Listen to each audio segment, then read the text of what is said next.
हवा में हल्की ठंडक थी। अनीता मेरे साथ चल रही थी, लेकिन उसकी चाल में आत्मविश्वास था, आंखों में कुछ नया खोजने की चाह।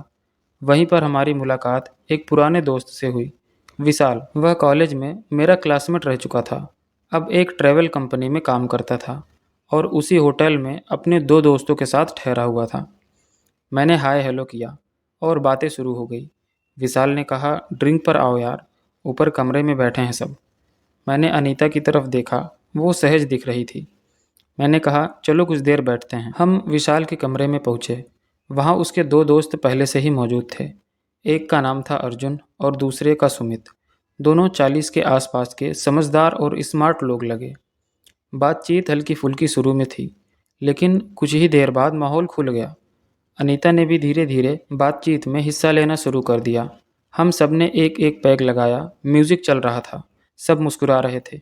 सबकी नज़रें बीच बीच में अनीता की तरफ भी जा रही थी, लेकिन बहुत सम्मान से। मैंने देखा कि अनीता मुस्कुरा रही थी और बातें करते हुए बार बार अपने बालों को कानों के पीछे समेट रही थी। यह उसकी पुरानी आदत थी, बस वह थोड़ी सी शर्मीली लेकिन उत्साहित होती थी। कुछ देर बाद अर्जुन ने कहा, भाभी जी, मसूरी की रात थोड़ा डांस होना चाहिए। अनीता थोड़ी हंसी, नहीं नहीं, मुझे नहीं आता। लेकिन म्यूज़िक थोड़ा तेज हुआ और अर्जुन ने धीरे से हाथ बढ़ाया। मैंने अनीता की आंखों में इशारा किया, रिलैक्स करो, एंजॉय करो।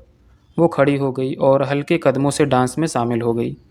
पहली बार था कि इतने सालों बाद मैंने अनीता को इस तरह खुलकर मुस्कुराते देखा। डांस करते वक्त उसका चेहरा एकदम दमक रहा था।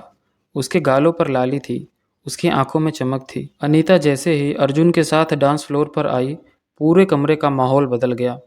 उसकी हर अदा में एक नई आत्मविश्वास था, जैसे वह वर्षों बाद खुद को फिर से खोज रही हो।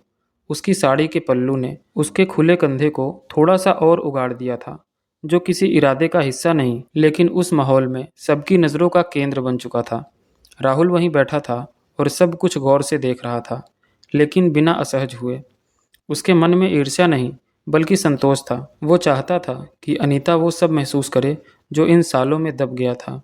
सुमित ने एक और पैक बनाकर राहुल को पकड़ाया और बोला, तुम बहुत लकी हो,